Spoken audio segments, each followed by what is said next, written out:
Right, guys, just a quick follow-up video.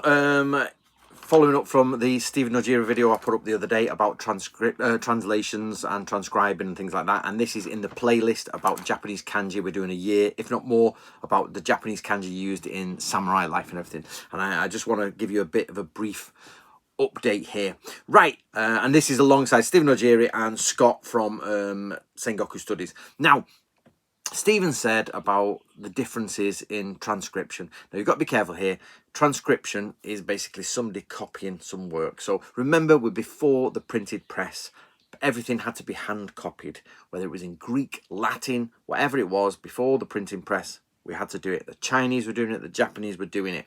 Now, that means straight away you're going to get mistakes, without doubt. A printing press, the only mistake can come in the template. So you print it, print off 5,000 copies, and you've made one mistake. You can identify that print run because of the mistake, such as a bent S, or the S is missing, or something like that. You can't do that with handwritten copies because it's only one mistake that they make. Now, the second one is people want to change things. So I remember speaking to someone who was an academic to do with Beowulf, and he says that the transcriber made a mistake, and there's only one copy of Beowulf in the world, and he says he reckons he knew what the mistake was in this, but they can't accept it because it's the only copy we have, and that's what it says. That's what it says. So you can't say it's a mistake because there's nothing to put it across to. But that's his theory. He says, oh, it just doesn't seem right. So on top of that, we have the idea of people changing things. So yes, life changes. So the idea here is that somebody, so for example, in the Book of Ninja, there is something I call the kunoichi problem, and that is, in there's a few kanji blacked out by someone along the way, when it talks about kunoichi, female ninja or female low-level spies, and the reason is because he's being quite harsh about it. But here's a fact that we're unaware of. I have yet to see a copy of any Bansenukai that doesn't have that blacked out piece in it, which means all of them so far, except for one possible scroll version, which I have yet to see, comes from the same copy.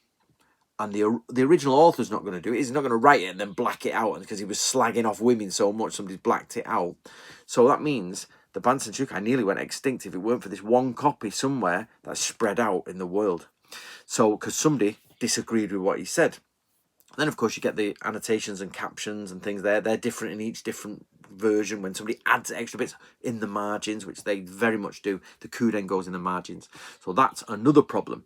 So then, of course, you've got, which seems like the counterproductive problem of what Stephen was saying, is that sometimes the oldest version is not the correct one, which you would automatically assume. Now, the problem with this is lines. It goes off in lines like that. So, for example, let's just say I found a Bansenukai that was copied down in 1850, yeah?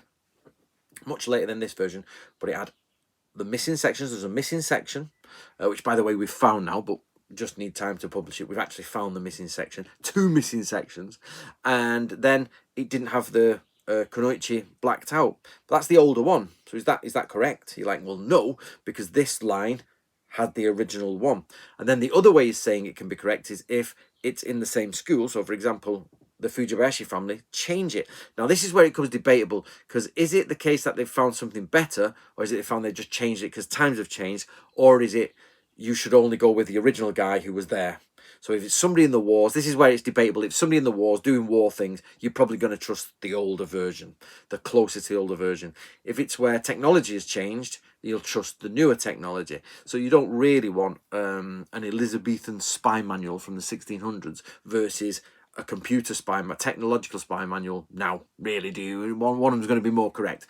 But if you want to know more about spying in Elizabethan times, you don't want the one that's about computer spying now. So it's all about how you approach the document, yeah? So, right, guys, it was only a quick video just to keep you guys entertained. So this is part of the playlist to do with Sengoku Studies is mainly running it. He's got like 11 videos out so far in half a year. What a guy. I've got about 5 or 6, and Stephen Nojiri is featured in 1. So if you want to get involved, do put them in. Just send me an email with your video and I'll put it in there. But there you go, guys. Be very aware of transcription. It is rife with problems.